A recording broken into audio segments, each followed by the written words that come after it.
एक साल का समय, 50 से ज्यादा शहरों में बैठक और एक बड़ा कैनवास। जी हां, कैनवास G20 का, जिसकी अध्यक्षता कर रहा है भारत। और आज इस इंतजार के बाद वो वक्त आ गया है जब दुनिया के सबसे ताकतवर 20 बड़े देशों के राष्ट्राध्यक्ष दिल्ली में भारत मंडपम में हैं। प्रधानमंत्री ने उनका स्वागत किया। बिल्कुल, और G20 समिट को लेकर आज का पहला सेशन शुरू हो रहा है। और इसके साथ ही आपको ये बता दें कि आज बायलैटरल मीटिंग्स भी प्रधानमंत्री मोदी के देशों के साथ करने वाले हैं। इसी पर हम चर्चा भी करेंगे। खास मेहमान भी हमारे साथ जुड़े हुए हैं, अरविंद तेजावत जी हमारे साथ हैं। अरविंद जी, क्योंकि लगातार हम देख रहे हैं G20 समिट में कुछ ऐसे मैसेजेस, मंत्र पीएम मोदी की ओर से दिए गए जिसमें वसुधैव कुटुंबकम, हालांकि शुरुआत में ही थीम रखी गई, जिसका स्वागत पूरी दुनिया के जो तमाम देश जो यहाँ पर पहुंचे हुए हैं उनके डेलीगेट्स ने किया है। बेहद उत्साहित भी नजर आए हैं।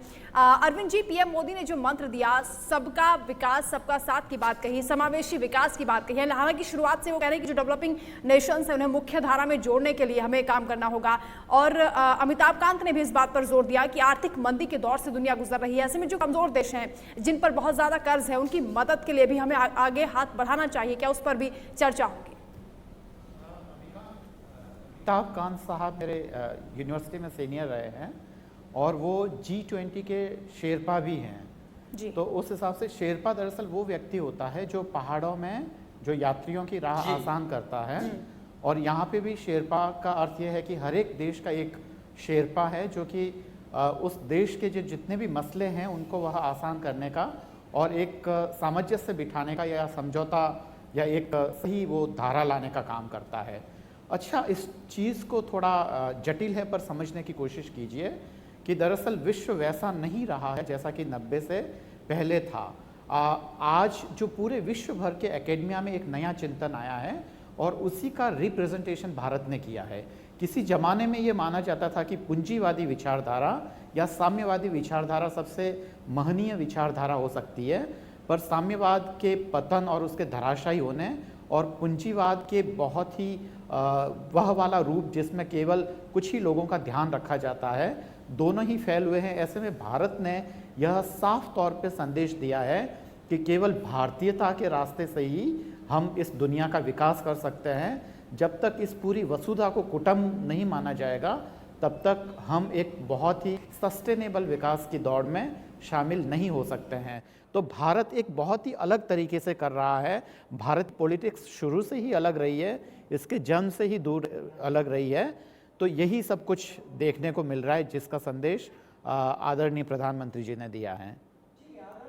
मंत्री जी ने संदेश दिया और जब उन्होंने संदेश देते वक्त शुरुआत की तो उन्होंने अपने उसी बात को सामने रखा, सबका साथ, सबका विश्वास, सबका विकास बात की। और G20 को शायद एक तरीके से भारत के साथ आत्मसात करने की भी कोशिश की। शायद यही वजह थी कि सबसे पहले उन्होंने जो स्वागत किया वो अफ्रीकी यूनियन का स्वागत किया, G20 को बड़ा किया और भारत को लीड लेते हुए न केवल दिखाया अध्यक्ष के तौर पर, वो सामने दर्शा भी दिया।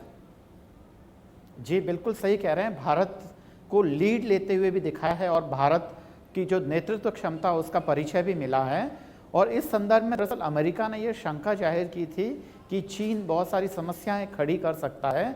अमेरिका की तरफ से यह संदेश भी आया था और यह सही भी निकला। वहीं एक मित्र से कल बात हो रही थी चीन में, जो चीनी मूल का ही है, तो उसने यह बताया कि चीन में यह चर्चा हो रही है कि दरअसल चीन की सरकार ने एक ऐसा काम किया है और वो ये संदेश दे रही है अपनी जनता को कि एक तीर से दो शिकार कर लिए। ये दो शिकार कौन कौन से हैं? एक अमेरिका है और एक भारत है। चीन यह संदेश देने की कोशिश कर रहा है कि अमेरिकी जो राजनयिक है वो तो लगातार चीन की यात्रा कर रहा है, लेकिन चीन की तरफ से वैसा वर्षा नहीं हो रहा, कुछ भी नहीं गया है। और यही वह भारत को संदेश देना चाह रहा है। जैसे कि ये ब्रिक्स की जो मीटिंग हुई थी उसमें यह कहा गया, मोदी साहब की तरफ से भी यह आया था बयान कि वहाँ हमारी मुलाकात हुई, पर चीन ने कहा कि वो मुलाकात जैसा कुछ था ही नहीं। वहाँ के विदेश मंत्रालय ने इसका खंडन किया।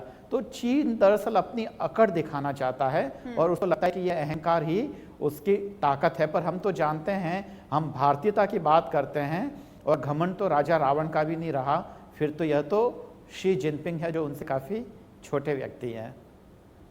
जी राजीव साहब। शी जिनपिंग बहुत छोटे हैं, लेकिन शी जिनपिंग जिस समीकरण को साधने की कोशिश कर रहे हैं G20 में, वो समझने की भी कोशिश की जाएगी, क्योंकि शी जिनपिंग ने ऐन मौके पर आने से मना किया। उसके क्या मायने हैं? जो जिनको टारगेट पर लेना चाहते हैं तो उसमें अमेरिका और भारत है।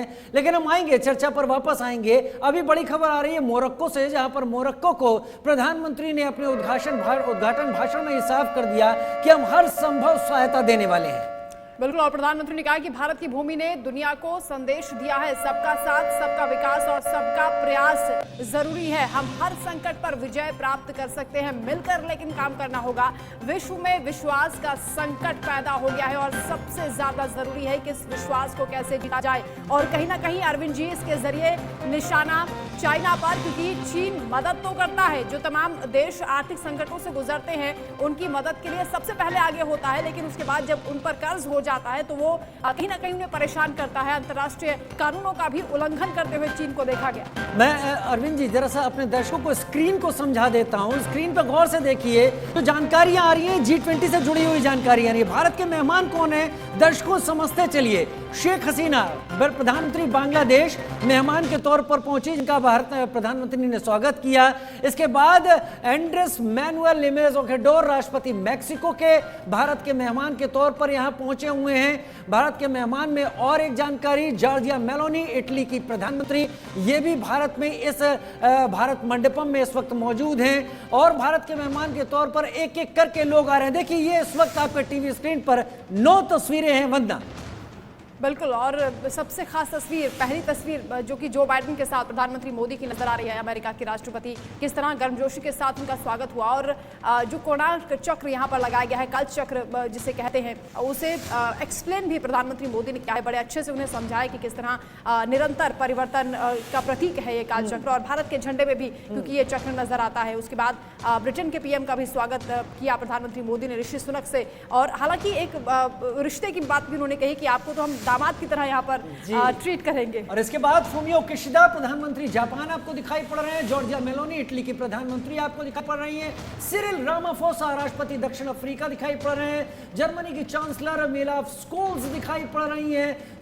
सिंगापुर के प्रधानमंत्री आपको दिखाई पड़ रहे हैं। ली सीन लुंग दिखाई पड़ रहे हैं। बिल्कुल, ये तमाम वो विदेशी मेहमान हैं जिनके साथ आज चर्चा G20 समिट में की जा रही है। और बेहद ही गर्मजोशी के साथ प्रधानमंत्री मोदी ने इन सभी मेहमानों का स्वागत किया है। जो अंतर्राष्ट्रीय संस्थाएं हैं उनके भी चीफ यहाँ पर पहुंचे हुए हैं। सभी का पीएम मोदी ने वेलकम करते हुए पूरी दुनिया को संदेश दिया है कि भारत अब लीड कर रहा है, विश्व गुरु बनने की राह पर है। और जो सबसे बड़ी बात है कि भारत 2047 तक विकसित राष्ट्र बनने की कोशिश में लगा हुआ है, उसमें भी ये बहुत बड़ा कह सकते हैं कदम है, एक बहुत बड़ा इवेंट है, बहुत बड़ी घटना है। बहुत बड़ी घटना है। अरविंद जी, आप अपना जवाब पूरा करें। जी, निश्चित तौर पे यह बहुत बड़ी घटना है। यह इतिहास का एक महत्वपूर्ण हिस्सा होने जा रही है। यह बार बार सरकार की तरफ से भी यह संकेत दिए जा रहे हैं और निश्चित तौर पे यह एक बहुत ही एक टर्निंग पॉइंट है इतिहास का।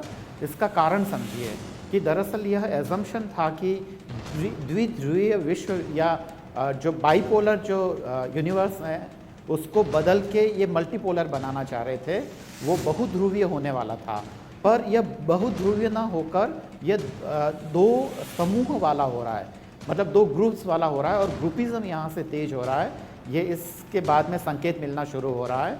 और इस ग्रुप में जो किसी एक राष्ट्र विशेष की नहीं चलेगी, वरन ग्रुप में उन सारे देश जो प्रभावशाली है उनकी चलेगी। तो यह इसके बाद में यह महत्वपूर्ण है और इसके महत्व को सबने आंका है।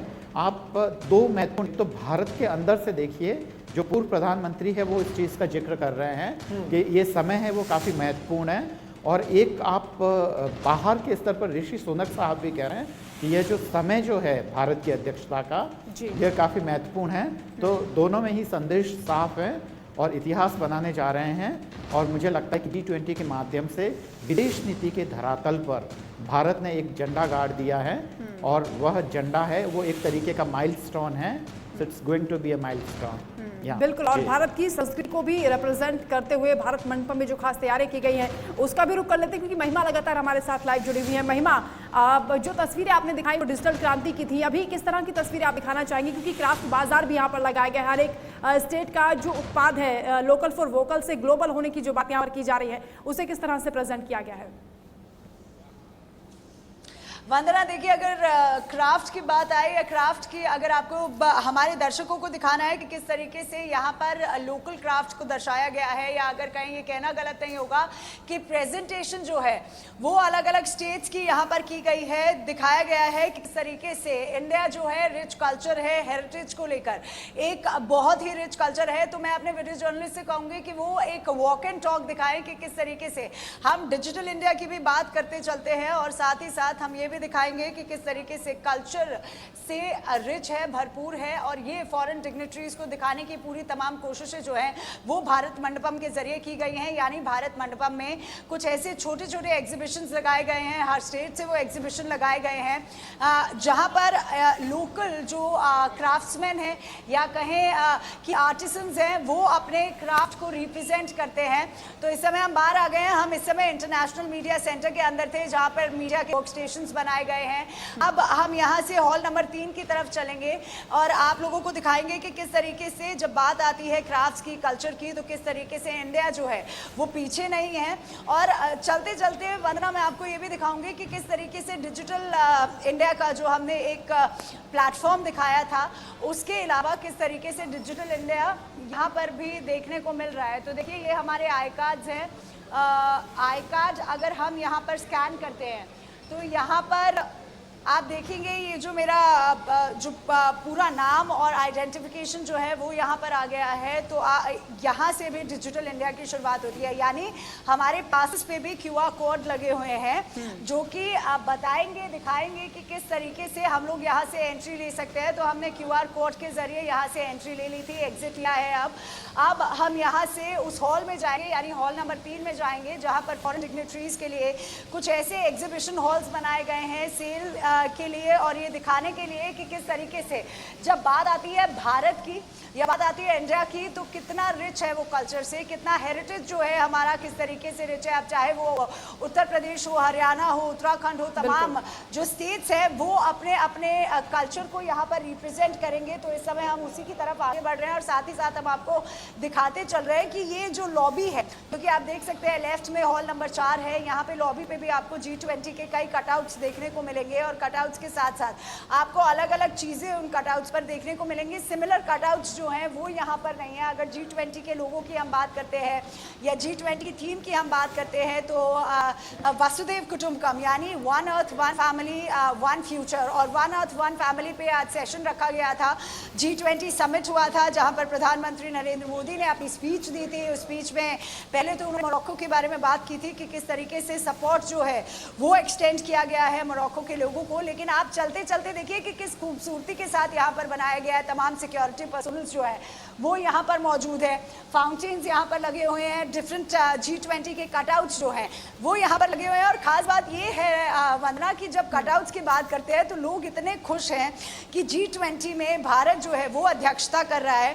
तो यहाँ पर जो G20 के कटआउट्स लगे हैं, लोग यहाँ पर पिक्चर्स भी जो है वो क्लिक करा रहे हैं, बिकॉज ये कहना गलत नहीं होगा कि लोग जो हैं वो बहुत खुश है। और अब हम उस हॉल में एंटर करेंगे जिसमें चेकिंग करानी वंदना जरूरी होती है। बिल्कुल महिमा, आप चेकिंग कराइए। और जिस तस्वीर की आप बात कर रही थी, जिस कटआउट का आपने जिक्र किया, वो कमल के रूप में है और कमल की एक एक पंखुड़ी में भारत की विविधता का जिक्र है। और उस तस्वीर के जरिए रिप्रेजेंट किया गया कि भारत कैसे मॉडल ऑफ डाइवर्सिटी है, विविधता में एकता की बात भारत करता है। और यहाँ भारत के कल्चर को दर्शाने के लिए अलग अलग काउंटर्स लगाए गए। और सबसे बड़ी खास बात राजीव यहाँ पर यह भी है कि जो स्टॉल्स यहाँ पर लगाए गए हैं उसके जरिए जो विदेशी डेलीगेट्स यहाँ पर पहुंचे हैं वो अगर कोई याद अपने साथ ले जाना चाहते हैं तो खरीदारी भी कर सकते हैं। मैं महिमा से ही सवाल पूछ लेता हूं। महिमा, आपने बहुत बेहतर तरीके से दिखाया वहां पर, क्योंकि ये वो तस्वीरें हैं आपका, ये चलते चलते जो पूरा आपने एरिना को दिखाया, बहुत सारे दर्शक समझ पाए हैं कि वहां पर इंतजाम कैसे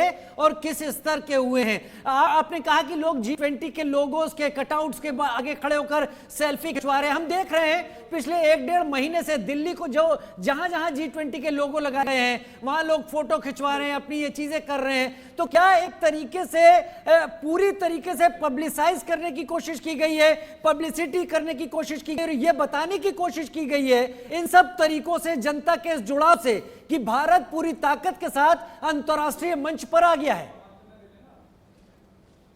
बिल्कुल राजीव, ये कहना गलत नहीं होगा क्योंकि आज से पहले मैंने और आपने इतने G20 के सम्मेलन देखे हैं, लेकिन हाइप जिस तरीके की G20 को भारत ने दी है उतनी पहले कभी नहीं मिली होगी। ये कहना बिल्कुल गलत नहीं होगा कि G20 मेजबानी अब भारत कर रहा है, तो जब भारत की बात आती है तो हाइप जो G20 को मिली है वो एक अलग तरीके की मिली है, क्योंकि इससे पहले कई ऐसे G20 सम्मेलन हुए होंगे जिनको इतनी हाइप नहीं मिली है। लेकिन जब बात आती है कल्चर की, क्योंकि हम लगातार कल्चर की बात कर रहे थे, हम दिखाना चाह रहे थे, क्योंकि राजीव मुझे याद है जब रचना आपके साथ सुबह थी और खूबसूरती की बात आ रही थी या इंडियन अटायर की जब बात आ रही थी, उन्होंने कहा था कि बहुत अच्छा अटायर मैंने पहना है और आपने कहा था कि आप भी बहुत खूबसूरत लग रहे हैं। तो उसी खूबसूरती के साथ आप देखिए जब बात आती है डिफरेंट स्टेट्स की, तो किस तरीके से जो पोशाक होती है अलग अलग स्टेट्स की वो बहुत जरूरी होती है, अलग अलग जो राजस्थान पेवेलियन है क्या, वो किस तरीके से काम करते हैं, ये सारी चीजें जो है वो दर्शाई जाती हैं। इस समय अगर आप देखेंगे तो ये राजस्थान का छोटा सा स्टॉल है, जिसमें ये भी कहना गलत नहीं होगा राजीव कि राजस्थान को इस छोटे से स्टॉल में सिमटा के रख दिया है। आप देख सकते हैं यहाँ पे किस तरीके से जो जैकेट्स है वो लगी हुई हैं, जो कपड़े हैं वो लगे हुए हैं। अगर हम यहाँ पर बात करने की कोशिश करें, यहाँ पर जो टीम है वो मौजूद रहती है, उनसे बात करने की कोशिश करते हैं। सर, क्योंकि जब बात आती है राजस्थान की स्टेट की, तो राजस्थान काफी सारी चीजों को लेके फेमस है। किन किन चीजों को लेके और क्या क्या चीजों को लेके फेमस है राजस्थान? राजस्थान अपनी नेचुरल कलर और डाई के ब्लॉक प्रिंटिंग, बांधनी, ड्रेसेस, टेराकोटा, मीनाकारी आइटम्स, ज्वेलरी आइटम्स और इन सब के लिए और टूरिज़्म के लिए बहुत फेमस है। तो हमने कोशिश किया है यहाँ पे जो भी डेलीगेट्स बाहर से आ रहे हैं उनके लिए राजस्थान को इसमें समेट के हम दिखाने की, और नेचुरल कलर और नेचुरल डाई के हमारे इन सारे प्रोडक्ट जो हैं, और इसका हम लाइव डेमो भी रख रहे हैं कि किस तरह से ये कलर बन रहे हैं और किस तरह से इससे क्या क्या फ़ायदे हैं वो भी हम बताने का प्रयास यहाँ पे कर रहे हैं। तो आप देख सकते हैं कि किस तरीके से महिमा जरा पूछिए इनसे, राजस्थान के हैं क्या, दाल बाटी चूरमा का भी जायका वहां पर दिखाई पड़ रहा है? क्योंकि रंगीनी राजस्थान की दाल बाटी चूरमा के बिना रुकती नहीं, बंद नहीं होती है। देखिए, मेरे एंकर का स्पेशली आप लोगों से सवाल आया है कि जब बात आती है राजस्थान की तो दाल बाटी चूरमा, ये कहना गलत नहीं होगा क्योंकि बात आती है जब गुजरात की, क्योंकि आगे गुजरात भी है, तो खाने पीने में हिंदुस्तानी तो पीछे नहीं है राजीव। और ये बता भी दिया है क्योंकि इतना बेहतरीन खाना यहाँ पर बनाया गया है, प्रधानमंत्री ने खुद यहाँ पर मिलेट्स को सपोर्ट किया गया है, तो वो कह रहे हैं कि जायके के साथ और क्या मिलेगा। हालांकि इन स्टॉल्स में खाने को कुछ नहीं मिलता है, लेकिन कुछ ऐसा कोई आइटम आपने रखा हो जो यहाँ पर राजस्थान का, क्योंकि मैं ये कुछ ईटरीज यहाँ पर दिख रही हूँ, तो कुछ ऐसा आपने रखा। इन्होंने तुरंत पोटली निकाली है, तो देखते हैं इस पोटली में से राजीव क्या निकलता है। रख लीजिएगा मेरे लिए भी एक। डिस्ट्रिक्ट वन प्रोडक्ट के तहत राजस्थान के नाथद्वारा से चैत्री रोज प्रोडक्ट का गुलकंद, जो कि हमने वन डिस्ट्रिक्ट वन प्रोडक्ट का हमारा पार्ट है, और उसको हमने यहाँ रखा है अपने डेलीगेट्स के लिए। और आप देखिए इसको बहुत खूबसूरती से हमने पैक करके ये दिखाने का प्रयास किया है कि, और ये चैत्री रोज, आप इसकी खुशबू भी ले सकते हैं। देखिए, गुलकंद की तो बहुत अच्छी खुशबू आ रही है राजीव। अगर आप कह रहे हैं, हमारे एंकर कह रहे हैं कि रखना पड़ेगा उनके लिए एक, आप मेरे को ये पक्का रखना पड़ेगा। आगे बढ़े महिमा, आगे भी और दिखाएं क्योंकि बहुत कुछ ऐसा है जो दर्शक वाकई देखना चाहते हैं। तस्वीरें, ये बहुत जरूरी तस्वीरें हैं क्योंकि इंडिया भारत मंडपम में बना दिया गया है और पूरे देश की विविधता को कैसे बहुत कम जगह पर समेटने की कोशिश की गई है। बड़ा मुश्किल भी हुआ होगा क्योंकि बहुत कल्चर में ऐसी चीजें हैं जिसे रिप्रेजेंट किया जाना है डेलीगेट्स के सामने। आगे और भी जो स्टॉल्स हैं अलग अलग स्टेट्स की, उनको भी आप दिखाइए और बताते भी रहिए कि किस तरह से सिलेक्शन किया गया है उन चीजों का, कि कैसे डेलीगेट्स को समझाना है कि भारत में क्या कुछ खास है कल्चर के लिहाज से। बिल्कुल राजीव, वंदना, ये कहना गलत नहीं है कि ये मिनी इंडिया है, यानी हर स्टेट का कल्चर जो है वो यहाँ पर रिप्रेजेंट हो रहा है। अगर बात करते हैं राजस्थान की, गुजरात की, तो ये इसका ये मतलब नहीं है कि स्टेट में से किसी एक ही जगह का प्रोडक्ट उठा लिया गया हो। तमाम जगह जगह के जो प्रोडक्ट्स हैं वो फेमस होते हैं, उन सबको कोलैबोरेट करके, उन सबको इकट्ठा करके यहाँ पर लगाया गया है। लेकिन सबसे अहम बात यहाँ पर वंदना और राजीव ये है कि जो इंडिया न्यूज लगातार बात कर रहा था कि किस तरीके से खादी को इस बार यहाँ पर इस मंच पर, यानी G20 का ये जो मंच तैयार हुआ है भारत मंडपम, इसमें दर्शाया जाएगा, खादी के बारे में बताया जाएगा। तो खादी आप देख सकते हैं, मैं इस समय उसी स्टॉल के अंदर मौजूद हूँ, यानी खादी के अंदर मौजूद हूँ। खादी को इस बार G20 में दर्शाया जा रहा है क्योंकि खादी करोड़ों लोगों का सपना है। जब भारत की बात आती है तो बात आती है खादी की, और यहाँ पर खादी की टीम मौजूद है, इनसे हम बातचीत करेंगे। लगातार हम इनसे बातचीत कर रहे हैं। खादी की बात आती है, बहुत स्पेशल है। कितना आप लोगों के लिए ये स्पेशल मोमेंट है G20 में इस चीज़ को रिप्रेजेंट करना, और खादी कहना मतलब भारत और खादी एक ही शब्द हो गया है। तो किस तरीके से आप लेते हैं, क्या क्या चीज़ें डिपिक्ट कर रहे हैं यहाँ पे? पहले तो खादी हम लोग इतना प्राउड फील कर रहे हैं क्योंकि हमारा खुद का ही ब्रांड है, हमारा प्राइड है खादी। तो हम अपने चलो भारत में भारतीय हर सब भारतीय खादी को जानते हैं, लेकिन अपने डेलीगेट्स के आगे, अपने जितने भी फॉरेन मिनिस्टर्स हमारे उनके सबके आगे हम अपना खादी रिप्रेजेंट कर रहे हैं कि हमारा इंडिया का एक नोन ब्रांड है जिसमें हमारे सारे almost all varieties of products हम रखते हैं। खादी सब जानते होंगे कि सिर्फ एक टेक्सटाइल नहीं है, सिर्फ एक कपड़ा नहीं रह गया है, अब multiple sort of variety of products में हम लोग हर्बल में, हम लोग कॉस्मेटिक्स में, हम लोग टेक्सटाइल्स में, हनी में, फूड आइटम्स में, मल्टीपल सॉर्ट ऑफ प्रोडक्ट्स में हम लोग अब एंटर कर चुके हैं। उन्होंने बहुत अहम बात बताई है यहाँ पर वंदना राजीव की, खाली एक टेक्सचर नहीं रह गया, यानी ये जो जैकेट्स लगी है ये खादी की पहचान होती है, एक स्पेशल टेक्सचर आता है खादी में। तो ये जो जैकेट्स है ये खादी की पहचान होती है, लेकिन इन्होंने बताया कि किस तरीके से अब जो खादी है वो हनी में या फिर मॉइस्चराइजर में या फिर तमाम चीज़ें यहाँ पर आप देख सकते हैं कि किस माला जो है वो भी यहाँ पर रखी हुई है, किस एक बहुत ही सुंदर तरीके से यहाँ पर सजाया गया है। यहाँ पे गांधी जी की देखिए ये सिग्निफिकेंट है, खादी मतलब चरखा होता है और इस चीज को रिप्रेजेंटेशन की खुद कोई जरूरत नहीं होती है, ये अपने आप में ही एक प्राउड जो मोमेंट है वो होता है। तो आप देख सकते हैं कि किस तरीके से इस बार राजीव खादी को भी यहाँ पर महिमा आप बने रहिए, जो कुछ भी आप दिखा रहे हैं ये हमारे दर्शकों ने देखा और भारत मंडपम के अंदर जो कुछ मौजूद है शायद उनके कौतूहल को बढ़ाता जा रहा है। मेरे साथ हमारे मैनेजिंग एडिटर राणा यशवंत जी भी इस वक्त जुड़े हैं। राणा जी बहुत स्वागत है आपका। राणा जी कहते हैं किसी छोटी लाइन को अगर किसी लाइन को छोटा करना है और बिना कुछ छुए तो उसको आगे एक बड़ी लाइन खींच देनी चाहिए। ये जो आयोजन हो रहा है, तस्वीरों को जो आपने देखा है, सुबह जो स्वागत हुआ है, क्या एक प्रधानमंत्री मोदी ने और भारत ने बड़ी लाइन नहीं खींच दी? भारत के लिहाज से मुझे लगता है कि इतना बड़ा आयोजन तो कभी देखा नहीं गया होगा। G20 में दुनिया के जितने ताकतवर देश हैं उनके शासनाध्यक्ष हैं, वैसे भी देश हैं जिनको भारत ने न्योता दिया है, बांग्लादेश, मिस्र, UAE जैसे देश जिनकी अपनी अहमियत है खास करके इस सब कॉन्टिनेंट में। और ऐसे देशों के राष्ट्राध्यक्षों सेनाध्यक्षों के साथ हिंदुस्तान एक बड़ा आयोजन कर रहा है जिसको G20 कहते हैं।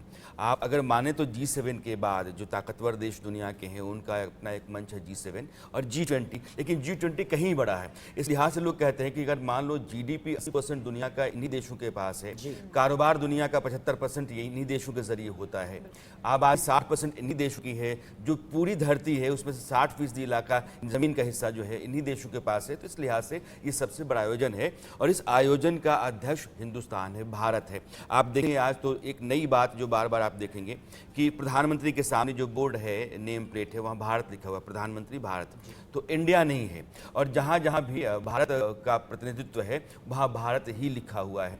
और भारत की संस्कृति, भारत का इतिहास, भारत की परंपरा, भारत का गौरव, इसको लेकर के भारत आज तारीख में दुनिया के 20 देशों के सामने है जिनको उन्होंने बुलाया है, या आप कहें कि 29 देशों के सामने है अगर यूरोपियन यूनियन को आप देश की तरह ही मान लेते हैं तो। और ये सब कुछ जो है, आप ये बात कर रहे थे कि भारतीय कला, भारतीय संस्कृति, भारतीय परंपरा, खान पान, यह सब कुछ आप देखिए और जानिए कि कितनी पुरानी हमारी विरासत है। आप देख रहे हैं कि प्रधानमंत्री जितने भी देश के नेताओं से मिल रहे थे वो कोणार्क के सूर्य मंदिर का जो चक्र है उसके पृष्ठभूमि में मिल रहे थे। भारत में कोणार्क का सूर्य मंदिर स्थापत्य के लिहाज से भी बहुत पुराना है और आप उसमें देखेंगे 8 मोटी मोटी तीलियां हैं, 8 पतली पतली तीलियां हैं। और कोणार्क के सूर्य मंदिर के चक्र जो है ये समय चक्र है और भारत की बहुत पुरातन परंपरा, उसके इतिहास का बोध कराता है। और दुनिया के तमाम नेता जब आते हैं उस बैकग्राउंड में अपनी तस्वीरें अपने देश में भी ले जाएंगे, हमेशा बना रहेगा। जब कभी भी आप उस तस्वीर को देखेंगे तो आप माने कि जो पीछे चक्र है ये हिंदुस्तान के उस मंदिर का है जिसको कोणार्क सूर्य मंदिर कहते हैं। वह सूर्य मंदिर समय का चक्र बताता है और भारत की पुरानी परंपरा, विरासत है, उसकी गहरी जड़ें जो पुरानी सभ्यताओं तक जाती हैं, वहां तक जमा हुआ देश है। यह महान देश है। तो इस मंच से नरेंद्र मोदी ने हिंदुस्तान की ताकत, हैसियत और उसकी प्राचीन परंपरा का बोध कराने की कोशिश की। और ये तस्वीर जहां आपने कहा हर जगह जाएंगी, हर कोई देखकर पूछने और जानने की कोशिश करेगा कि आखिर ये क्या चीज है, ये भारत का प्रतिनिधित्व। और मोदी जहां पर खड़े होते हैं, प्रधानमंत्री मोदी कुछ बहुत अपने बैकग्राउंड के साथ, अपनी इमेज के साथ और इस आयोजन के जरिए भारत की इमेज के साथ भी एक प्रयोग नहीं कर रहे सर।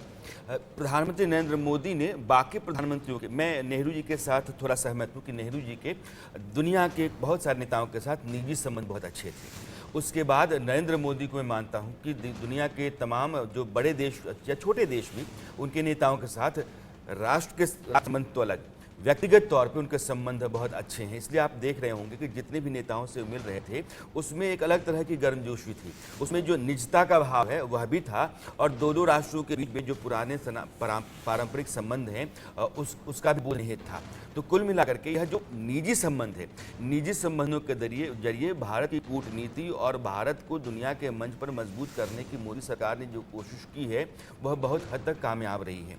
और आपने देखा होगा कि चाहे वो मामला 370 के हटाने के बाद का हो या फिर चीन के मुकाबले में दुनिया का हिंदुस्तान के साथ खड़ा होने का हो, या अलग अलग दुनिया के मंचों पर भारत के वजन का हो, हिंदुस्तान आज G20 का अध्यक्ष है। अब चाहता ये है कि एक सफल आयोजन करके हम दुनिया को दें और एक रास्ता बताएं कि ये वसुधैव कुटुंबकम हम कहते हैं तो सिर्फ कहते नहीं हैं, हमारे व्यवहार में, आचार में भी यह है। और दुनिया भर में तमाम देश जो पिछड़े हुए हैं, जिनके यहाँ भूख का सवाल है, रोजी रोटी का सवाल है, उनको भी आगे बढ़ाया जा सके। और उसकी सबसे बड़ी गवाही इस बार जो अफ्रीकन यूनियन है उसकी मेंबरशिप दिलवाना है।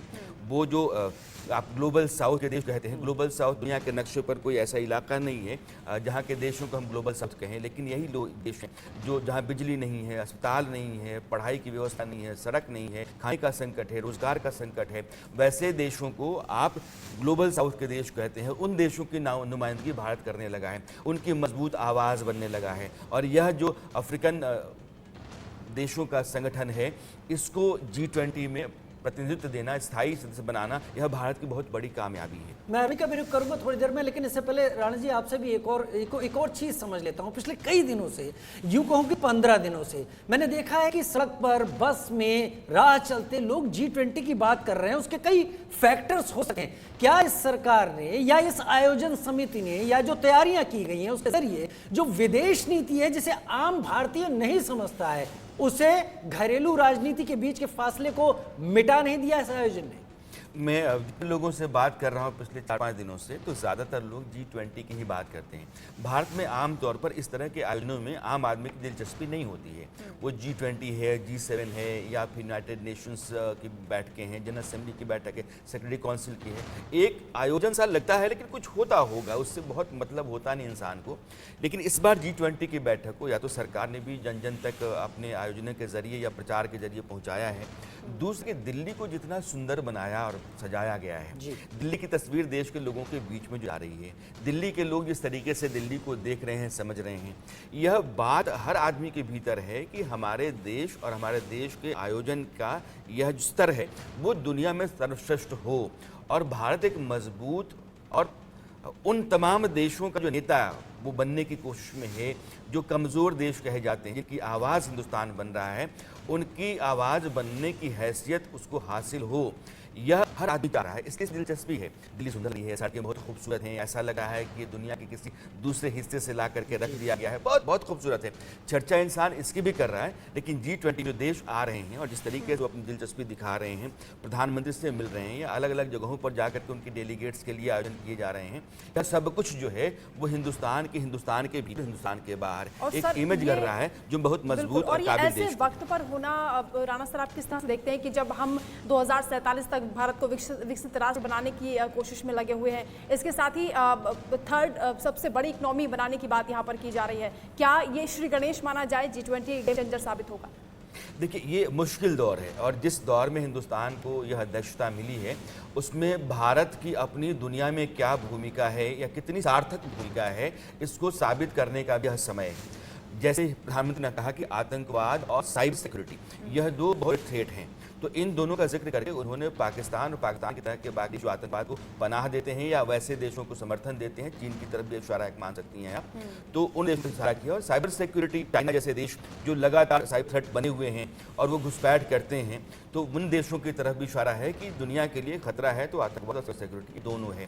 फिर उन्होंने कहा कि हम दुनिया को आगे लेके कैसे जा सकते हैं, तो फूड सिक्योरिटी जो है वो हमारी प्रायोरिटी में होना चाहिए। तो उन्होंने कहा कि फूड, फर्टिलाइजर जैसी चीज़ें हैं, यह दुनिया के हर हिस्से में हर इंसान को हासिल होना चाहिए। और यह पूरी धरती जो है वो एक परिवार है। तो वन अर्थ, ये जो सेशन चल रहा है जो 1:30 बजे तक चलेगा, वह वन अर्थ के तहत ही चल रहा है। इसके बाद अलग अलग नेता अलग अलग बैठकें करेंगे आपस में मिलकर के एक दूसरे के साथ कैसे बढ़ा जा सकता है, उसकी खातिर 2 नेताओं के बीच की बैठकें, 3 नेताओं के बीच की बैठकें अलग तरीके से होंगी। लेकिन अभी जो बैठक चल रही है यह वह अर्थ की है, यानी कि समूची दुनिया, वसुधैव कुटुंबकम जो भारत का, चीन ने एतराज किया था, ये क्या है, संस्कृत से लेकर के आप आ गए, संस्कृत तो यूनाइटेड नेशंस की भाषा नहीं है, और आपने उसी भाषा के एक कोट को उठा करके अपना का कोट बना G20 का।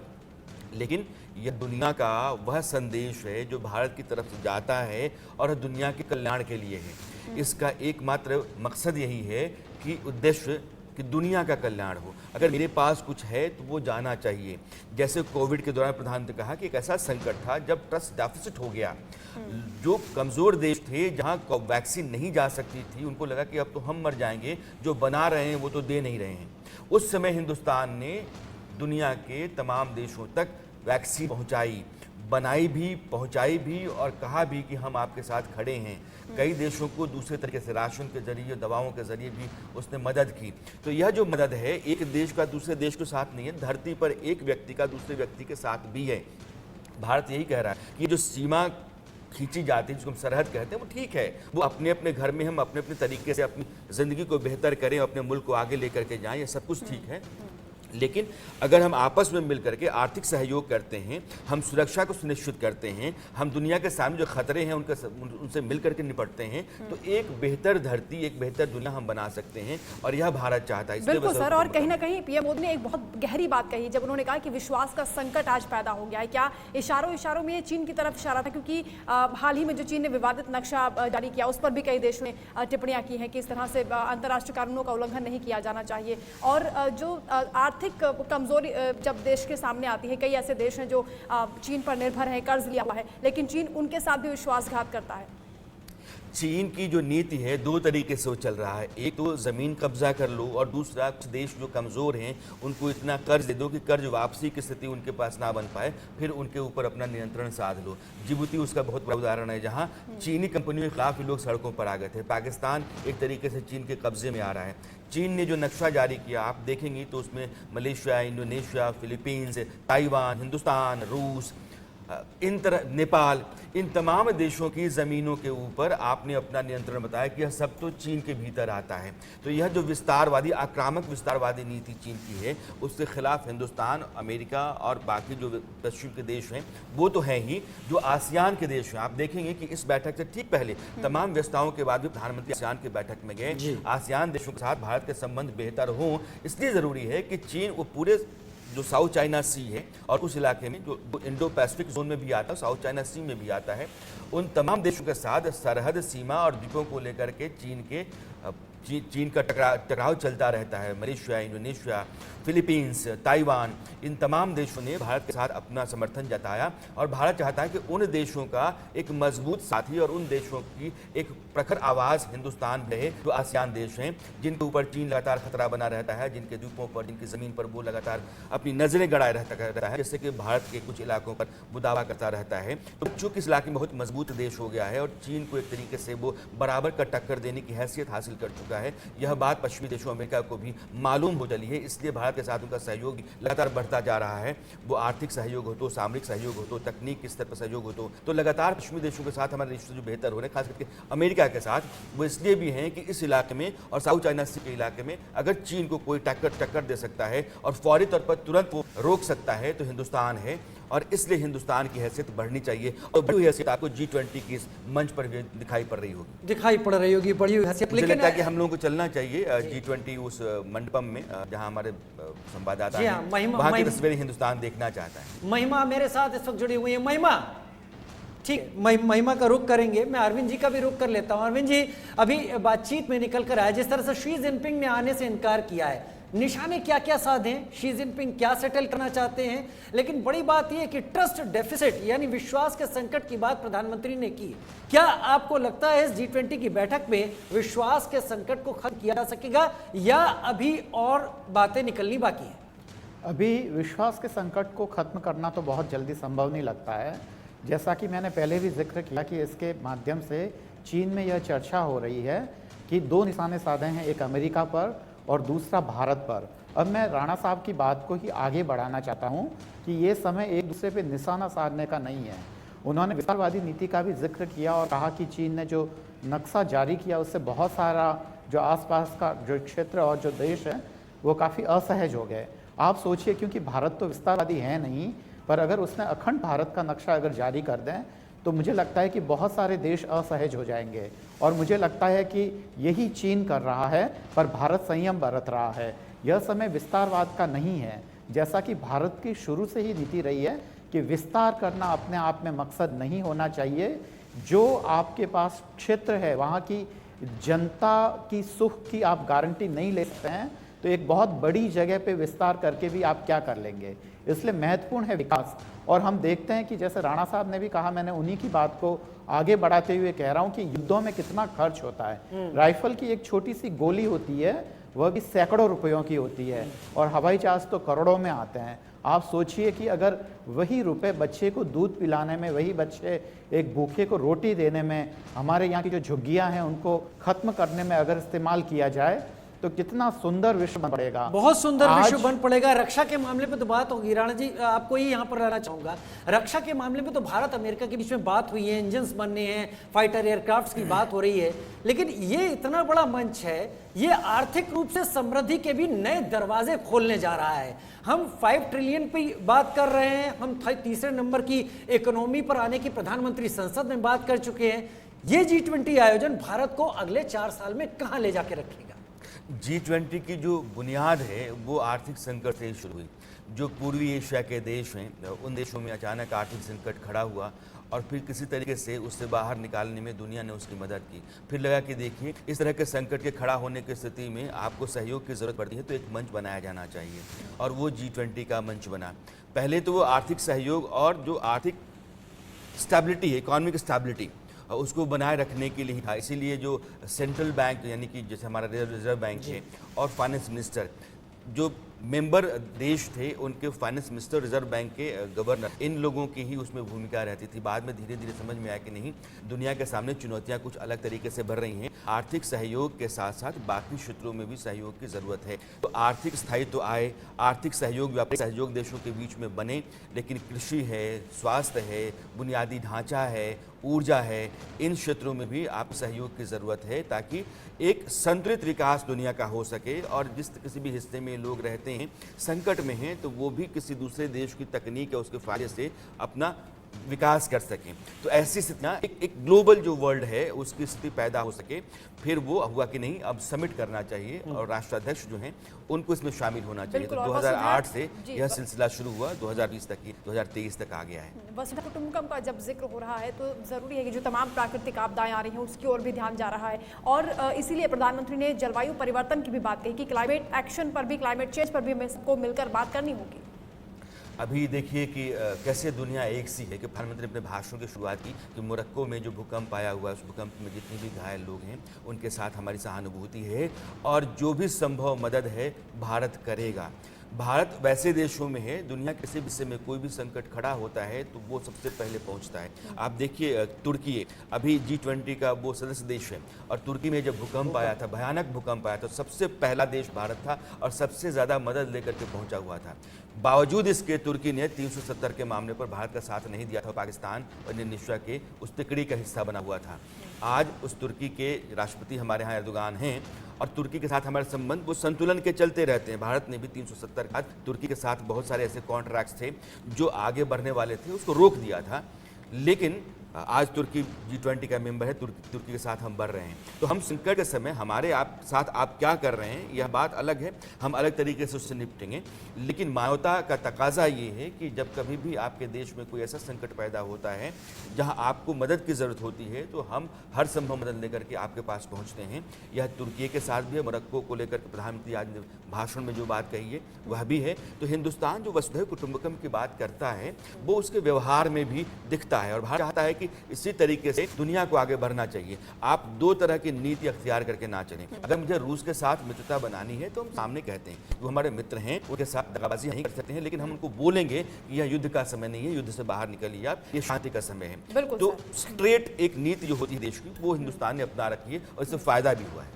आतंकवाद को रोकने की बात की जा रही है, लेकिन असमंजस इस बात पर भी है, युद्ध को रोकने की बात हो रही है। क्या रूस यूक्रेन को लेकर भी बातचीत की जाएगी, क्योंकि मानवता की मिसाल भारत पेश कर रहा है। और रूस यूक्रेन के युद्ध के बाद से हम देख रहे हैं कि रूस और चाइना के जो रिश्ते हैं और मजबूत होते हुए नजर आ रहे हैं, और अमेरिका से कन्नी काटते हुए दोनों देश दिख रहे हैं। देखिए, अभी तो G20 जैसा बड़ा मंच जहां दुनिया के सभी ताकतवर देश हैं, दुनिया के सामने जो बड़ा संकट अभी की तारीख में खड़ा है वो वही है कि आप यूक्रेन युद्ध को किसी तरीके से रोकें। और भारत ने इस बारे में कोशिश भी कई दफ़ा की है, चाहे वो पुतिन से बात करने की हो या ज़ेलेंस्की से बात करने की हो या कहने की हो कि भारत इस युद्ध को रोकने में हर संभव मदद करने को तैयार है। तो वो भूमिका, जो सक्रिय भूमिका होती है कहीं भी शांति बहाल करने के लिए, युद्ध की स्थिति से मानवता को बाहर लाने के लिए, भारत वो कर रहा है। लेकिन पश्चिमी देशों का दबाव जरूर रहता है कि भारत खुल करके रूस के खिलाफ बोले, और मुझे लगता है कि भारत के लिए संभव है नहीं। अब तक तो भारत ने ऐसा किया नहीं है, क्योंकि डिप्लोमेसी जो है, भारत अपनी विदेश नीति को किस तरीके से अलग करके रखता है उसके कायल तो विदेशी भी हैं इस वक्त। लेकिन मेरी सहयोगी महिमा मेरे साथ इस वक्त जुड़ गई हैं भारत मंडपम से। महिमा, हम लगातार आपके जरिए तस्वीरें देख रहे हैं, और हम देख रहे हैं तो हमारे दर्शक भी देख रहे हैं, वो दर्शक जो अंदर का हाल नहीं देख पाए। आप एक बार फिर से अंदर जाइए, देखिए उन तस्वीरों को, उन जगहों को, कैसे आकृतियों को उकेरा गया है, क्या विदेशी मेहमानों को भारत दिखाने वाला है। महिमा से मैं ये कहूंगा कि महिमा, आप फर्ज कीजिए कि अभी कोई दर्शक आपको दिखने आ गया है और आप उसको दिखाना चाहते हैं कि G20 है, यहाँ क्या क्या बदला है और क्या क्या दिखता है, हिंदुस्तान ने अपने आप को कैसे दुनिया के सामने रखा है। यह एक ऐसे दर्शक को दिखाइए जो अभी आपके पास आया है और आपके जरिए वो देखना समझना चाहता है। देखिए राजीव जी, अब राणा जी ने बोला है तो ये काम करके तो दिखाना पड़ेगा कि किस तरीके से, अगर कोई दर्शक अभी अभी हमारे साथ जुड़ा है तो उसको किस तरीके से दिखाई जाएगी। खाली G20 की इमेज नहीं दिखाएंगे, ये भी दिखाएंगे कि किस तरीके से हिंदुस्तान में बदलाव आया है। क्योंकि राणा जी ने जिस तरीके से डिप्लोमेसी पे चीज़ें बताई, जिस तरीके से हमारे व्यूअर्स को बताया कि किस तरीके से भारत की और डिप्लोमेसी की बात होती है तो क्या क्या तमाम चीज़ें देखने को मिलती है। लेकिन अगर शुरुआत की जाए तो भारत को हमेशा प्रिमिटिव देखा गया है कि किस तरीके से जो भारत है वो प्रिमिटिव था। लेकिन अब अगर बात करें डिजिटली कि किस तरीके से डिजिटली भारत इक्विप्ड है, तो आप देख सकते हैं कि ये जो LEDs है ये यहाँ पर लगी हुई हैं, और यहाँ पर जो भारत है उसके हिस्ट्री के बारे में या डेमोक्रेसी के बारे में अलग अलग चीज़ें जो है वो बताई गई हैं। यहाँ पे आप टॉपिक्स का साइन देख सकते हैं, लैंग्वेजेस का साइन देख सकते हैं। सबसे इंटरेस्टिंग बात ये है कि आप अगर लैंग्वेज यहाँ पर लगाएंगे राजीव, यहाँ पर इंग्लिश, हिंदी, पुर्तगीज़, काफ़ी सारी तमाम लैंग्वेजेस जो है वो आपको देखने को मिलेंगी। और आप कोई भी लैंग्वेज अगर सेलेक्ट करते हैं उसके बाद आप यहाँ पे जाएंगे, टॉपिक सेलेक्ट करेंगे, यहाँ पर संख्या दी हुई है और आप इस संख्या पर जाके किसी भी टॉपिक को सेलेक्ट कर सकते हैं। और ये एक आपको ओवरव्यू दे दिया जाएगा कि आखिर किस हिसाब से हमारी संस्कृति है, क्या हमारा कल्चर है, क्या बुद्धिज्म है, जैनिज्म है। क्योंकि लगातार हम अपने दर्शकों को ये समझा रहे थे कि जब G20 की बात आती है, G20 की मेजबानी की बात आती है तो भारत पीछे रहने वालों में से नहीं है। आप चाहे वो खान पान से लेकर हो या फिर अपने कल्चर को दर्शाने के लिए हो, तो आप देख सकते हैं कि 26 LEDs ऐसी 26 LEDs लगाई गई हैं। आर्टिफिशियल इंटेलिजेंस के जरिए जो हमारे मेहमान आए हैं उनका स्वागत किया गया है, यानी लीडर्स जो ग्रुप 20 के आए हैं उनका स्वागत किया गया है। और यहाँ पर आप देख सकते हैं कि किस तरीके से तमाम जो स्क्रीन है उन पर इंफॉर्मेशन मिलेगी, बुद्धिज्म, जैनिज्म, तमाम जो हमारी हिस्ट्री है उसके बारे में इंफॉर्मेशन मिलेगी। लेकिन सबसे इंटरेस्टिंग बात यहाँ पर राजीव ये है कि जब आप इस स्क्रीन को देखते हैं तो ये स्क्रीन ये भी बताती है, क्योंकि मुझे याद है आज भी जब हमने पहला शो किया था मैं और राणा जी यहीं पर मौजूद थे, यानी भारत मंडपम के बाहर मौजूद थे, और हमने एक बहुत अहम पॉइंट अपने दर्शकों को बताया था कि किस तरीके से जितने भी फॉरेन डिग्नेटरीज आएंगे या लीडर्स फ्रॉम G20 या ग्रुप 20 जिन्हें हम कहें, उनको क्या खास बात दिखाई जाएगी, बताया जाएगा कि इंडिया में किस तरीके से इलेक्शन होता है। यानी अगर बात करें गिर फॉरेस्ट से लेकर सियाचिन तक इंडिया में किस तरीके से फेयर इलेक्शन किया जाता है, वो तमाम चीजें दिखाई जाएंगी यहाँ पर। अब अगर बात करें, क्योंकि मैं थोड़ा सा अपने कैमरामैन को कहूंगी कि वो थोड़ा सा अगर वॉक करके दिखा सके कि आखिर क्या कुछ यहाँ पर देखने को मिलेगा, क्योंकि भारत मंडपम का यही मतलब नहीं है कि हम 2 हॉल तक सीमित रह जाए। इस समय हम इंटरनेशनल मीडिया सेंटर में मौजूद थे। अब हम इससे अगर थोड़ा आगे बढ़ते हैं तो यहाँ पर डिजिटल इंडिया की बात हम लगातार कर रहे हैं, हमारे व्यूअर्स को हम दिखा रहे हैं कि किस तरीके से डिजिटल इंडिया हो चुका है। टेक्नोलॉजी के क्षेत्र में इंडिया जो है वो आगे बढ़ चुका है, प्रिमिटिव इंडिया नहीं रहा है।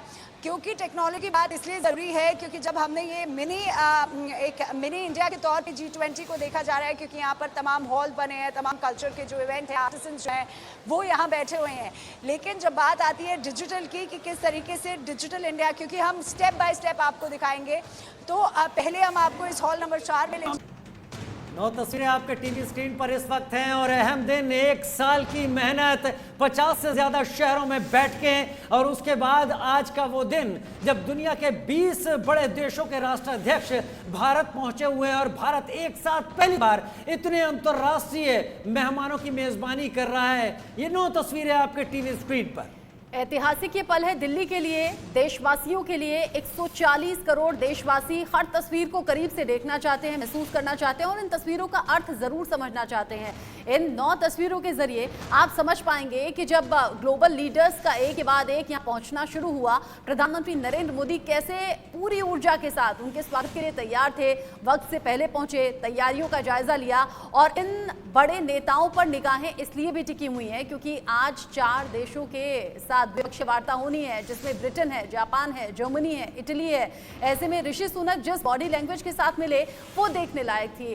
फुमियो किशिडा जिस तरीके से, जिस अंदाज में मिले, प्रधानमंत्री नरेंद्र मोदी उतनी गर्मजोशी से स्वागत करते हुए नजर आए। जॉर्जिया की तरफ से कैसे हैंडशेक किया गया, इटली की तरफ से जॉर्जिया पहुंची हैं। और आज जब 4 देशों के साथ द्विपक्षीय वार्ता होगी तो वैश्विक मुद्दों पर चर्चा होगी। इसमें बड़ी बातें कौन कौन सी होंगी और इन तस्वीरों के मतलब और मायने क्या हैं। कई बार जेस्चर बहुत कुछ कह दिया करते हैं, समझा दिया करते हैं, और इन्हीं जेस्चर पर बात करेंगे, बॉडी लैंग्वेज पर बात करेंगे। एक्सपर्ट्स हमारे साथ जुड़े हुए हैं और साथ ही साथ managing editor Rana Yashwant sir भी हमारे साथ जुड़े हुए हैं। लेकिन आज जब उद्घाटन भाषण प्रधानमंत्री नरेंद्र मोदी ने दिया तो उद्घाटन भाषण में कई बड़ी बातें प्रधानमंत्री नरेंद्र मोदी ने कही हैं। मोरक्को के भूकंप से शुरुआत की और कैसे विश्व को साथ लेकर चलने की बात कही। एक बार सुनिए आप।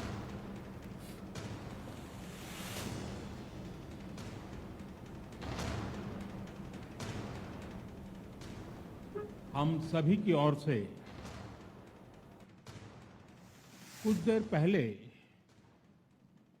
मोरक्को में आए भूकंप से प्रभावित लोगों के प्रति मैं अपनी हार्दिक संवेदना प्रकट करना चाहता हूं। हम प्रार्थना करते हैं कि सभी इंजर्ड लोग शीघ्र स्वस्थ हो। इस कठिन समय में पूरा विश्व समुदाय मोरक्को के साथ है और हम उन्हें हर संभव सहायता पहुंचाने के लिए तैयार हैं। आज G20 के प्रेसिडेंट के तौर पर भारत पूरी दुनिया का आह्वान करता है कि हम मिलकर सबसे पहले इस ग्लोबल ट्रस्ट डेफिसिट को एक विश्वास, एक भरोसे में बदलें। यह हम सभी के साथ मिलकर चलने का समय है और इसलिए सबका साथ, सबका विकास, सबका विश्वास, सबका प्रयास का मंत्र हम सभी के लिए एक पथ प्रदर्शक बन सकता है। अफ्रीकन यूनियन को G20 की स्थायी सदस्यता दी जाए। मेरा विश्वास है कि इस प्रस्ताव पर हम सबकी सहमति है। मेरा प्रस्ताव है कि इस प्रस्ताव के ऊपर हम सबकी सहमति हो। मतलब प्रधानमंत्री ने जब अफ्रीकन यूनियन को शामिल करने की बात कही एक सदस्य के तौर पर तो तालियां भी बजी। और प्रधानमंत्री की सोच बहुत बड़ी है क्योंकि अफ्रीकन यूनियन में बहुत सारे ऐसे देश हैं जो बहुत कम विकसित हैं और उनको अगर G20 का साथ मिलता है तो कहीं आगे बढ़ने की उनकी रफ्तार तेज होती है। मेरे साथ 2 खास मेहमान इस वक्त और जुड़ गए हैं। मेरे मैनेजिंग एडिटर राणा यशवंत मेरे साथ जुड़े हुए हैं, मेरे साथ विजय सरदाना जी जुड़ गए हैं। विजय सरदाना जी अर्थशास्त्री के तौर पर हमारे कंसल्टिंग एडिटर अरविंद मोहन जी मेरे साथ इस वक्त जुड़ गए हैं और हमारे साथ अरविंद जी तो लगातार जुड़े हुए हैं। अरविंद जी, मैं आपसे शुरुआत करूंगा। आज प्रधानमंत्री ने जिस तरीके से इस आयोजन की शुरुआत हुई, भारत ने जो अपनी छवि आज विश्व के सामने रखी, एक बड़ा अंतर्राष्ट्रीय मीडिया वहां पर मौजूद है जो लगातार तस्वीरों को पूरे विश्व में ट्रांसमिट कर रहा है। भारत, बदलते भारत की तस्वीर कैसे पेश कर रहा है? बिल्कुल, प्रधानमंत्री जी ने सबसे पहले तो मोरक्को को लेकर संवेदनाएं व्यक्त की है और वह बिल्कुल भारत की छवि के अनुकूल है। जी ग्रुप का एक महत्वपूर्ण देश है कोरिया, तो साउथ कोरिया की एम्बेसी में जब हम जाते हैं तो वहाँ लिखा हुआ है थैंक यू इंडिया, क्योंकि जब कोरिया युद्ध हुआ था और उसमें भारत के सैनिकों ने बलिदान देकर जो सहायता की थी वह पूरे विश्व को याद है। भारत का इतिहास रहा है कि वह पूरे विश्व की लगातार मदद करता रहा है। श्रीलंका का उदाहरण हमारे सामने है, जहां भारत ने शांति सैनिक भेजकर वहां शांति की स्थापना की। इसी प्रकार से कोरोना पीरियड में भारत ने सहायता की। तो यह सारा भारत का इतिहास ही दरअसल सहायता, शांति और विश्व बंधुत्व का संदेश देने अरविंद जी, वाला अब है। यही सवाल मैं अरविंद मोहन जी से भी पूछ लेता हूं, जो मैं हमारे कंसल्टिंग एडिटर हमारे साथ इस वक्त जुड़े हुए हैं। अरविंद जी, आज शुरुआत हुई है G20 शिखर सम्मेलन की, अभी कल भी चलना है। वन अर्थ नाम का पहला सेशन अभी चल रहा है, सारे देशों के राष्ट्राध्यक्ष मौजूद हैं। तस्वीरें क्या कह रही हैं, क्या संदेश दे रही हैं? नहीं, दो तीन चीज़ें हो रही हैं बहुत साफ। एक तो ये कि भारत लीडरशिप में है और लीडरशिप में ही नहीं है, इसको डायरेक्शन देने की कोशिश कर रहा है इस पूरे मुहिम को।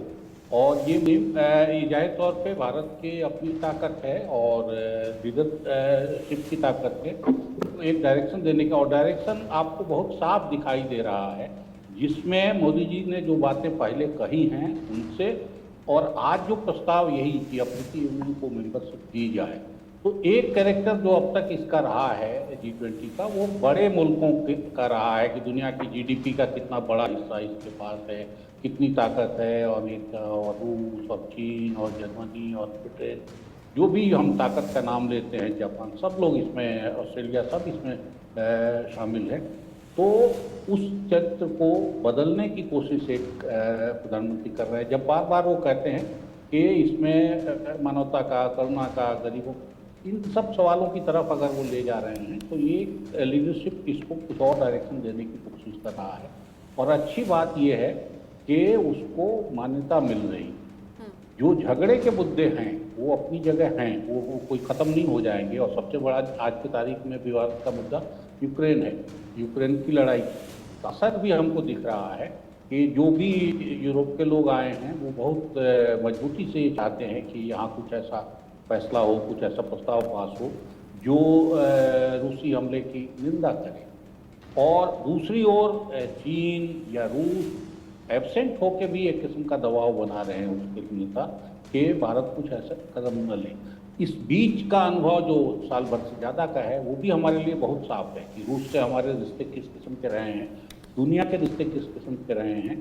प्रधानमंत्री ने किस किस्म से इस विवाद के बीच रास्ते निकाले हैं। अनाज की सप्लाई से लेके रूस की एक तरह से निंदा भी करिए, लेकिन खुले तौर पे उस तरह के प्रस्ताव के पक्ष में न खड़े हो। आप कहिए कि युद्ध का दौर नहीं है। तो इन सब होशियारी से प्रधानमंत्री ने एक रास्ता अपने लिए बनाया है, भारत ने एक रास्ता बनाया है। अब उस रास्ते को और मजबूती देने की बात है। और यही जो प्रधानमंत्री नरेंद्र मोदी का अंदाज है, वो दुनिया के बाकी लीडर से अलग प्रधानमंत्री नरेंद्र मोदी को एक छवि देता है और वो मजबूती के साथ उभरती हुई नजर आ रही है वक्त के साथ में। चूंकि सुबह से अलग अलग मेहमान हमारे साथ जुड़े हुए थे और चूंकि राणा सर अभी मेरे साथ में मौजूद हैं। राणा सर सुबह से अंतर्राष्ट्रीय मामलों के जानकार, डिफेंस एक्सपर्ट और G20 समिट को बारीकी से समझने के लिए, उसके मायने बताने के लिए बहुत से एक्सपर्ट हमारे साथ जुड़े। लेकिन चूंकि आपका लंबा अनुभव है पत्रकारिता का और एक पत्रकार के लिहाज से ये ज़रूर दर्शकों को बताइए कि आज दिल्ली और देश को आप कैसे देखते हैं। कॉमनवेल्थ गेम्स में हमने देखा था, जहाँ तक मुझे याद आता है, सजी सवरी दिल्ली नजर आई, लेकिन आज की दिल्ली दुनिया का पावर सेंटर बन चुकी है। ये आपकी नज़र से कैसी है? साथ ही मेरा दूसरा सवाल, ऋषि सुनक को लेकर कल से बड़ी चर्चा है। प्राउड हिंदू वो खुद को कहते हैं, जय सिया राम से अपने भाषण की शुरुआत करते हैं। कल अश्विनी चौबे भी जब रिसीव करने के लिए पहुंचे, उन्होंने पहले से ही नमस्ते करते हुए उनका अभिवादन स्वीकार किया और जय सिया राम से उनका आगमन हुआ। उन्होंने कहा दामाद को मैंने रिसीव किया है। अब जब सनातन को लेकर पहले से जंग छिड़ी हुई थी, हमने देखा पिछले दिनों, उस वक्त पर ऋषि सुनक का यहाँ आना, उनकी बॉडी लैंग्वेज का ऐसा होना, उनके मंदिर जाने की इच्छा जाहिर करना, इसे कैसे देखें? दो तीन सवाल आपके मैं बारी बारी सुन के जवाब देना चाहता हूँ। एक तो हिंदुस्तान जिस मेज़बान की हैसियत से दुनिया के सामने खड़ा है, G20 का अध्यक्ष, और दुनिया भर के आप समझिए कि सुपर पावर्स हैं या फिर सुपर पावर होने की रेस में खड़े मुल्क हैं। आप नीचे से अर्जेंटीना हो, ब्राज़ील हो, मैक्सिको हो, साउथ कोरिया जैसा देश जो एशिया के सबसे मजबूत देशों में से एक माना जाता है, अपने यहाँ अगर आप टेक्नोलॉजी की 3-4 चीज़ें खरीदेंगी तो उसमें से कुछ न कुछ साउथ कोरियन तो होगा ही होगा। तो जापान, साउथ कोरिया, टर्की ऐसे देश भी हैं जो बिल्कुल आप सुपर पावर के दौर में आगे चल रहे हैं। इन देशों को एक मंच पर ला करके दुनिया की बेहतरी कैसे हो, दुनिया के वो देश जो पिछड़े हुए हैं, जहाँ भोजन का संकट है, स्वास्थ्य का संकट है, जो बुनियादी सहूलियतें होती हैं उनका सवाल है, उनके साथ आपस में मिलकर के आगे कैसे बढ़ा जाए, एक रास्ता निकालने की कोशिश में हिंदुस्तान है। और शायद इस रास्ते पर प्रधानमंत्री को बहुत सारी कामयाबी मिल सकती है। जहां मुश्किल है वो यूक्रेन के युद्ध को लेकर के है। आप देखी होंगी कि पिछली बार जब इंडोनेशिया में बैठक चल रही थी तो रूस और चीन यह दोनों भिड़ गए थे और फिर कोई रास्ता नहीं निकल रहा था, तो इंडोनेशिया के राष्ट्रपति ने फिर डिप्लोमेसी का सहारा लिया था। आज भारत के सामने संकट ये है कि भारत कहाँ खड़ा है। यह जो दोनों हिस्से हैं, रूस और चीन की तरफ वाले और अमेरिका और पश्चिमी देश की तरफ वाले, वो चाहते हैं कि हिंदुस्तान अपनी आवाज़ दर्ज कराए, क्योंकि उससे तय होता है कि दुनिया किधर जा रही है। ये आज की तारीख में भारत की ताकत है। और भारत ने एक संतुलन की नीति अख्तियार कर रखी कि रूस के साथ हमारा दोस्ताना संबंध बहुत पुराना है, भरोसे का है, उसको हम डगमगा नहीं सकते हैं। और अमेरिका पश्चिमी देशों के साथ आज की तारीख में तकनीक के लिहाज से, डिफेंस के लिहाज से आपकी ज़रूरत हमें है तो हम आपके साथ भी चलने को तैयार हैं। संतुलन की स्थिति है। इसमें युद्ध को कैसे रोका जाए, शांति दुनिया में कैसे बहाल की जाए, उसके लिए भारत ने अपना एक सीधा संदेश बराबर देने की कोशिश की है। वो पुतिन के सामने भी कहने में थोड़ी भी हिचक नहीं रही है मोदी को कि युद्ध का समय नहीं है। और वो ज़ेलेंस्की के साथ भी G7 की बैठक में बैठ लेते हैं और दुनिया में तस्वीरें जाती हैं और रूस के सामने भी जाती हैं। उसके बाद भी रूस के राष्ट्रपति भारत के प्रधानमंत्री के साथ फ़ोन पर बात करते हैं और बातचीत का सिलसिला बना रहता है।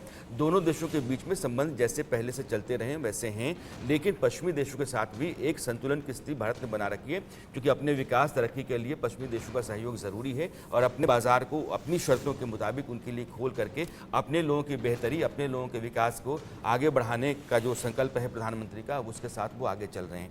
ये एक मामला है। ऋषि सुनक को लेकर के दूसरी स्थिति ये है कि जब भी आप देखेंगे कि खालिस्तान और खालिस्तान फोर्स की दो आवाज़ जहां सुनाई पड़ती है, एक कनाडा में, एक ब्रिटेन में, ये दो देश ऐसे हैं जिनको लेकर के भारत हमेशा चिंतित रहता है कि इन देशों के भीतर भारत विरोधी आवाज़ें उठती हैं और वहाँ उस तरीके से उस पर अंकुश नहीं लगता है।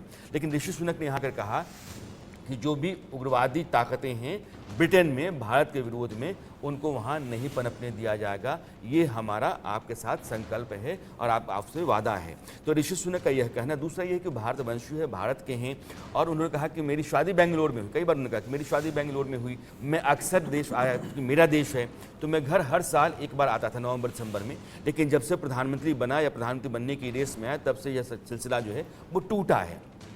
लेकिन भारत से एक जज्बाती रिश्ता ऋषि सुनक का है। उनकी पत्नी भारत की हैं, तो उनके दामा, उनके ससुर, उनकी सास सब यहीं हैं। तो अब उनका एक संबंध भारत के साथ जो है, तो भारत का हित और भारत के निहितार्थ, इन दोनों का ख्याल रखना ऋषि सुनक को आता है और इस बात को समझते हैं। इसलिए वो कहते हैं कि मैं गर्व से कहता हूँ कि मैं हिंदू हूँ। और भारत का एक संत जब जो वहाँ जाता है ब्रिटेन में, तो उनके आयोजन में वो आते हैं और कहते हैं कि मैं पूजा पाठ करता हूँ, मैं दिवाली में अपने तरीके से दिवाली मनाता हूँ। उन्होंने कहा कि जन्माष्टमी नहीं मना पाया यहाँ आकर के, तो उसका एक मलाल है, लेकिन मैं जो सनातन परंपरा है, जो हिंदू परंपरा है, उसमें रचा बचा हुआ हूँ और हिंदू होने पर गर्व है। यह जो बात है, ये सिर्फ एक व्यक्ति का निजी जीवन नहीं है, बल्कि उस व्यक्ति के जरिए जो ब्रिटेन का प्रधानमंत्री है, भारत को एक संदेश है कि हम आपके हैं, आपकी तरह के हैं, आपका भला सोचते हैं और आपके साथ चलने को तैयार हैं। तो ये स्थितियाँ जो हैं ब्रिटेन ने बना के रखी हैं भारत के साथ, और भारत दुनिया के मंच पर अब अपनी अध्यक्षता में एक आगे का रास्ता दिखाने की तैयारी में। मुझे लगता है कि बहुत हद तक भारत का जो अंतर्राष्ट्रीय कद है, जिसको लगातार नरेंद्र मोदी बढ़ाते चले गए हैं, वो एक ऊंचाई पाएगा इस आयोजन के बाद। और उस ऊंचाई पर ले जाना प्रधानमंत्री नरेंद्र मोदी का सपना भी है। हमारे साथ विजय सरदाना जी भी जुड़े हुए हैं, जो कि सीनियर इकोनॉमिस्ट हैं और G20 समिट का हिंदुस्तान पर असर क्या होगा बेहतर तरीके से समझाएंगे। विजय जी, अभी भारत मंडपम के अंदर की हर एक तस्वीर बता रही है कि ये नए भारत की तस्वीर है, मिनी इंडिया इसमें नजर आता है और ये डिजिटल इंडिया है, पूरी तरह से मॉडर्नाइज नजर आता है, लेकिन उसमें भारतीय संस्कृति की झलक भी दिखती है। एक साथ 20 देशों के प्रमुखों को यहाँ पहुँचना, फिर हिंदुस्तान की तरफ से कुछ और देशों के मेहमानों को यहाँ इकट्ठा करना, ये संदेश दुनिया भर में क्या जाएगा और इकोनॉमी पर इसका असर क्या होगा? सबसे पहले आप सबको नमस्कार। देखिए, ये बहुत ही महत्वपूर्ण घटनाक्रम है भारत के, अगर मैं कहूँ इंडिपेंडेंट इंडिया की हिस्ट्री में, क्योंकि इतना बड़ा जो सम्मेलन है जिसमें दुनिया के सबसे इम्पोर्टेंट 45 लोग एक साथ बैठ के दुनिया के बारे में चर्चा करें, इतना इम्पोर्टेंट इवेंट पहले कभी नहीं हुआ। जहां तक बात है भारत के और विश्व स्तर में भारत के उदय का, पूरी दुनिया जानती है भारत की संस्कृति और भारत की सभ्यता दुनिया की सबसे पुरानी संस्कृति और सभ्यता है। यहाँ पे जिस तरह से डाइवर्सिटी है, देखिए जब हम डेमोक्रेसी की बात करते हैं, डेवलपमेंट की बात करते हैं, खासकर इकोनॉमिक डेवलपमेंट की बात करते हैं, तो ये बात हर देश जानना चाहता है कि इतना डाइवर्सिफाइड कंट्री किस तरह से एक होके आगे बढ़ रहा है। और आज तक पूरी दुनिया ने भारत का कल्चरल डाइवर्सिटी देखा, भारत के बारे में बहुत सारी अच्छी इवन भ्रांतियां भी लोगों के मन में हैं, लेकिन जिस तरह से G20 का प्लानिंग किया गया और करीब देश के करीब 60-70 शहरों में ये घटनाएं हुई, करीब 200 मीटिंगें प्लान की गई और आज दुनिया के सबसे महत्वपूर्ण लोग भारत में हैं, और जिस तरह से भारत को खासकर दिल्ली को सजाया गया है, जहां पे आपको हिस्टोरिकल आर्ट एंड कल्चर से लेकर मोस्ट मॉडर्न टेक्नोलॉजी, ये सारी एक ही जगह पे देखने को मिलती है, ये दुनिया में बड़ा कॉमन चीज नहीं है। मैं बहुत सारे में गया हूं, चाहे वो ब्रिक्स की रही हूं, वर्ल्ड इकोनॉमिक फोरम की रही हूं, हर देश अपनी तरफ से पूरा प्रयास करता है, चाहे वो चाइना हो, मॉस्को हो, साउथ अफ्रीका हो, ब्राजील हो, अमेरिका हो, यूरोप के दूसरे देश हो, हर देश कोशिश करता है अपनी तरफ से एक बहुत पॉजिटिव मैसेज देने का दुनिया को। लेकिन जिस तरह से जिस विशाल स्तर पर भारत ने किया है, एक प्राचीनतम सभ्यता को आधुनिकतम तकनीक के साथ जोड़ के, एक तरफ हम कोणार्क की बात कर रहे हैं, एक तरफ हम नटराज की मूर्ति दुनिया को दिखा रहे हैं और दूसरी तरफ हम चंद्रयान की बात कर रहे हैं एक ही हफ्ते में। कहने का मतलब ये है कि ये एक दुनिया के लिए आश्चर्यजनक चीज है और इसीलिए भारत का सम्मान बढ़ता है कि हमने इस डाइवर्सिटी को इस तरह से मैनेज किया और दुनिया में इंक्लूसिव ग्रोथ की बात करी, उसका एक लाइव एग्जांपल। और वही तस्वीरें दिख रही हैं आने वाले डिग्निटरीज में भी। लेकिन मेरे सहयोगी अक्षित इस वक्त मेरे साथ जुड़ रहे हैं भारत मंडपम से। अक्षित, तस्वीरें दिखाइए, वहां पर क्या कुछ चल रहा है, ये हमको भी जानना है और दर्शकों को भी जानना है। अक्षित जी बिल्कुल, देखिए अभी मैं क्राफ्ट्स बाज़ार में मौजूद हूँ, जो कि यहाँ पर वेन्यू में लगाया गया है और बिल्कुल रिच डाइवर्सिटी कल्चर को प्रमोट करने के लिए ये क्राफ्ट बाज़ार लगाया गया है। और आप जैसे कि यहाँ पर देख सकते हैं ये खादी इंडिया से हैं। और सर इसके बारे में थोड़ा सा बनाइए, आप पोट्री कर रहे हैं, तो क्या इस एक खास बात है?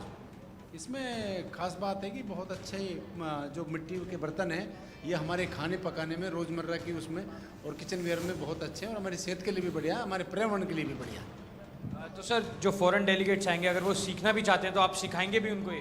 जी, अगर वो सीखना चाहते हैं, ट्राई करना चाहते हैं तो बिल्कुल हम हमेशा सिखाते रहते हैं और कई एग्जीबिशनों में मैंने सिखाया भी है। तो आपने देखा कैसे इन्होंने हमें बताया पोट्री के बारे में और किस तरह से इन्होंने ये भी बताया कि अगर फॉरेन डेलीगेट्स जो आते हैं वो इसको सीखना चाहते हैं कैसे ये जो बनाए जाते हैं। अक्षित, आप आगे बढ़ते रहिए और स्टॉल दिखाते रहिए। जी अगर हम आगे बढ़ के अगर आपको दिखाएं तो यहाँ पर नॉर्थ ईस्ट का जो है नॉर्थ ईस्ट का भी एक स्टॉल लगा हुआ है। तो बिल्कुल हम यहाँ पर बात करके समझने की कोशिश करेंगे क्या क्या जो है ख़ास चीज़ें इन्होंने यहाँ पर लगाई हुई हैं। तो मैम आप हमें बताइए क्या क्या खास चीज़ें आपने लगाई हुई हैं? So we have handicrafts from Sikkim. We have carpets. Then we have our textiles. तो यहाँ पर कारपेट्स और हैंडीक्राफ्ट आइटम देखिए आप बहुत सारी लगी बाजार हुई हैं। में बहुत सी चीजें होंगी और देश के अलग अलग हिस्सों से ये सभी कारीगर यहाँ पर पहुंचे होंगे अपनी कला का प्रदर्शन करने के लिए। चलते चलते जरा आप बिहार से फेमस मधुबनी पेंटिंग के लिए शांति देवी यहाँ पर पहुंची हैं। उन्होंने अपनी पेंटिंग में चंद्रयान 3 की सफलता को दिखाया है। हालांकि राणा सर भी बिहार से आते हैं, मधुबनी पेंटिंग के बारे में वो बताएंगे भी, समझाएंगे भी। लेकिन जैसे कि विजय जी भी बोल रहे थे कि भारतीय संस्कृति की झलक भी आपको यहाँ दिखेगी, अगर नटराज की मूर्ति भी दिखेगी तो चंद्रयान 3 की बात भी होगी। चारों तरफ घूम घूम कर जरा बताइए कि इस क्राफ्ट बाजार की खासियत क्या है? जी बिल्कुल, देखिए आपने बात की है अगर मधुबनी पेंटिंग की, तो हम आपको सीधा वहीं ले चलते हैं जहाँ पर शांति देवी जी बैठी हैं और जिन्होंने मधुबनी पेंटिंग बनाई है। और उस पेंटिंग में उन्होंने जो है चंद्रयान 3 का जो डिपिक्शन है वो बहुत ही अच्छी तरीके से किया है। एक तरीके से कह सकते हैं पूरी पेंटिंग में जो है जो सक्सेस है उसको एनकैप्सुलेट भी कर लिया। आप देख सकते हैं ये वो स्टॉल है, यहाँ पर जो है मधुबनी पेंटिंग्स, तमाम मधुबनी पेंटिंग्स जो हैं रखी हुई हैं। और आप देख सकते हैं ये वाली जो है खास चंद्रयान 3 की जो है पेंटिंग है शांति देवी जी ने बनाई है और अभी भी जो है इसको वो इस पे वो काम कर रही हैं। तो शांति देवी जी हमें थोड़ा इसके बारे में बताइए, आपने चंद्रयान 3 की पेंटिंग बनाई है। जी, ये मिथिला पेंटिंग तो बहुत बनाए हैं, मधुबनी पेंटिंग तो बहुत बनाए हैं। और मेरा नाम शांति देवी है, लहरियागंज मधुबनी बिहार के रहने वाली हूँ। नेशनल अवार्डी वाइफ हस्बैंड दोनों को मिला। और मैंने पेंटिंग भित्ति चित्रकला है उसका नाम, कई तरह तरह का बनाए हैं। पर यहाँ जो G20 में जो आए हैं तो मैंने सोचे हैं, जो चंद्रयान देखी थी टीवी में तो वो सोचे जो हम चंद्रयान क्यों नहीं बनावे। मेरा ऑफिसर को हम कहे जो चंद्रयान बनाना चाहते हैं तो बनाओ बनाओ बनाओ, तो चंद्रयान बनाए हैं। फिर ये साइंटिस्ट जी है, ये साइंटिस्ट है। बहुत सुंदर पेंटिंग आपने बनाई है, अगर हम अपने कैमरा पर्सन को यहाँ पर दिखा सकें। और आप शांति देवी जी हमें बताइए क्या क्या चीज़ें आपने इसमें बनाई हैं। जी, ये इसमें बनाए हैं जो चंद्रयान रॉकेट बनाए हैं। और सुने हैं जो ऊपर में चांद पर 2 आदमी पहुंच गया तो वो भी बनाए हैं। सुने हैं घर भी है चांद पर, घर भी बना दिए हैं। और मोदी जी सरकार ये है, उनका मेहमानों है विदेशी, ये साइंटिस्ट लेडीज है। और तरह तरह का चिड़िया है, मेघ है। ये चंद्रयान 3 भी लिख दी हूँ। बटरफ्लाई ऊपर सब उड़ता है। ठीक है अक्षित, गांव के अंचलों से, छोटे कस्बों से, छोटे शहरों से भारत में ऐसी अनोखी प्रतिभाएं मौजूद हैं जो पुरानी कलाकारी को आगे बढ़ा रही हैं, आगे दिखा रही हैं। और सबसे बड़ी बात ये कि G20 के इस आयोजन का ये सभी कलाकार एक अहम हिस्सा भी बने हुए हैं। अक्षित, आप भी हमारे साथ बने रहिए और भी मेहमान हमारे साथ